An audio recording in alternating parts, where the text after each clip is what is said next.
सीधी से है, जहां सीधी जो है पूरे कहा जाए मध्य प्रदेश में सबसे बड़ा जोन घड़ियाल के अभ्यारण्य है, किंतु वह घड़ियाल अभ्यारण्य में वहां के नर घड़ियाल नपुंसक हो चुके हैं। यह हम नहीं कही लगा है या सोन घड़ियाल अभ्यारण्य के हालात कह रहे हैं। हालात यह कि अब गिने चुने सोन घड़ियाल वो अभ्यारण्य में बचे हैं। हालात यहाँ तक कि अब सांसद तक कह रहे हैं कि घड़ियाल अभ्यारण्य का बंद करा दिया जाए। विंध्य क्षेत्र के यह पहिल बघेली न्यूज चैनल में हम कनिष्ठ तिवारी अपने पंचन का सभी जनन का प्रणाम करी थे और शुरुआत करी थी बेहद बड़ी खबर के जोने में अपना प्रोजेक्ट बता दी। मध्य प्रदेश में घड़ियाल नपुंसक हो गए हैं। इनकर जो है वंश बेल अब नहीं बढ़ रही है। यह सच है कि एक के पीछे वजह है अधिकारी के लापरवाही। नेता और अफसर खुद मानने लगे कि यहाँ के घड़ियालन के संख्या घट गई ही। यहाँ महज 2 घड़ियाल बचे हैं। ओ वंश बढ़ावे में सक्षम नहीं आई। हालात यह है कि सांसद के द्वारा सीधी जिले के पहचान सोन अभ्यारण्य का समाप्त करे की सिफारिश की गई। अगर हालात नहीं बदले तो यह अभ्यारण्य बंद कर दी जाए। अपना प्रोजेक्ट बता रही सीधी जिला के सोन घड़ियाल अभ्यारण्य में घड़ियालन की संख्या प्रतिदिन कम हो जाने लगी।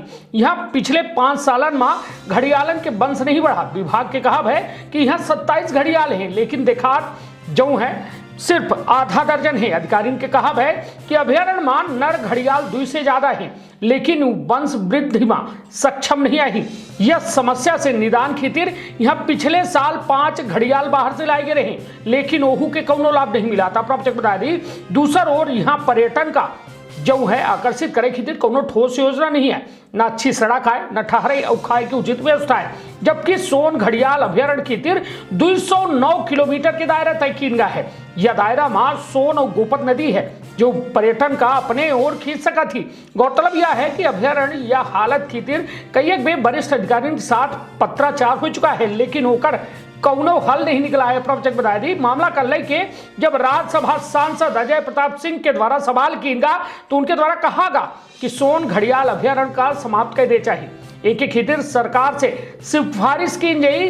सिंह के द्वारा कोनो कार्यक्रम में हिस्सा ले पहुंचे रहे सीधी उनके द्वारा अभ्यारण्य की स्थिति पर चिंता जाहिर की गई। वहीं सोन घड़ियाल जोगदहा केंद्र प्रबंधक जगजीवन सिंह के कहा है कि घड़ियाल तो हैं पर वंश बढ़ावे में सक्षम नहीं आई।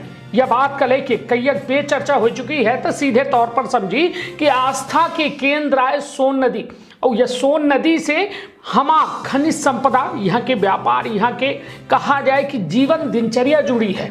किंतु हालात यह कि सोन घड़ियाल हुए से कितने लोग बेरोजगार हो चुके हैं। हालात यह कि यदि शायद यह सोन घड़ियाल न होत तो आज सीधी कहा जाए कि यहाँ बेरोजगारी के कबो हालात पैदा ना होते। कहे कि जो सोन नदी यदि ओकर नाव है तो समझी कि वह सोने की कीमत के रेत वह नदी उगला थी और इतनी भारी मात्रा में वह रेत दे थी कि चाहे तो पूरे मध्य प्रदेश के जो कहा जाए सीधी इकलौता एक सबसे बड़ा सप्लायर जिला बन सकता है। जो युवा वर्ग अपन घर के जो कहा जाए दाना पानी चलावे खातिर सोन नदी का एक सहारा माना थे।